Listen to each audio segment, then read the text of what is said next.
கர்த்தர் ஞானத்தினால் பூமியை அஸ்திபாரப்படுத்தி புத்தியினாலே வானங்களை ஸ்தாபித்தார். அடுத்த வசனம், அவருடைய ஞானத்தினால் ஆழங்கள் புரிந்தது, ஆகாயமும் பனியை பெய்தது. 19 போடுமா? கர்த்தர் ஞானத்தினாலே பூமியை அஸ்திவாரப்படுத்தி புத்தியினாலே வானங்களை ஸ்தாபித்தார். இங்க ஞானமும் வருது, புத்தியும் வருது. கர்த்தர் டாடி ஞானத்தினாலே பூமியை அஸ்திவாரப்படுத்தி. பிதா என்னவா இருக்கிறார்? ஆவியார். பிதா என்னவா இருக்கான்னு சொல்லுவேன், ஆவியா இருக்கு. பிதா என்னவா இருக்கிறார்? ஆவியா இருக்கிறார். அப்ப ஆவியில ஒண்ணு ஞானம். அப்ப அவருக்குள் இருந்த ஞானம், ஆவியா இருக்கிற டாடிக்குள் இருந்து ஞானத்தினால பூமி என்ன படுத்தினாரா? இதெல்லாம் கொஞ்சம் படிச்சு கொஞ்சம் கற்பனை பண்ணி பார்க்கணும். அப்ப அந்த பூமிக்கு ஒரு அஸ்திவாரம் போட்டிருக்கிறாருப்பா. அவர் தம்முடைய ஞானத்தினால இந்த பூமியை அஸ்திவாரப்படுத்தி.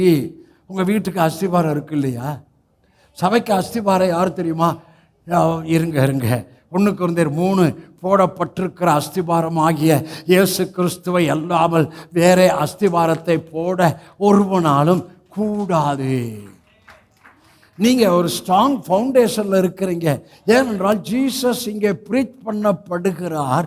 ஒருவன் தன் வீட்டை கன்மலையின் மேல் கட்டினான். அந்த கன்மலமாய் இயேசு கிறிஸ்து.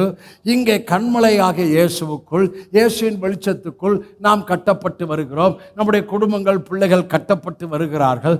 நாம் கட்டப்பட்டு வருகிறோம் என்று சொல்வதை விட இந்த கல்லின் மேலே சபையை அவர் கட்டி வருகிறார். ஆகவே பாதாளத்தின் வாசல் சபையை என்ன செய்வதில்லை? மேற்கொள்வது இல்லை. ஐயா, உங்களை அவர் கட்டி வர்றார். ஐயா, கர்த்தர் ஞானத்தினால் பூமியை சொல்லுங்க அஸ்திவாரப்படுத்தி புத்தியினாலே வானங்களை. அவர்கிட்ட ஞானம் இருந்துச்சு, புத்தி இருந்துச்சு. இந்த ரெண்டுமே ஆவி. ஞானத்தினாலே பூமியை அஸ்திவாரப்படுத்தி புத்தியினாலே வானங்களை என்ன பண்ணாரா?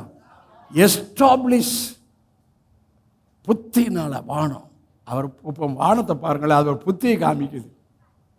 பூமியை பாருங்க, அதோடைய அஸ்திவாரத்தை காமிக்கிறது, அவருடைய செயல்பாடுகளை காமிக்கிறது.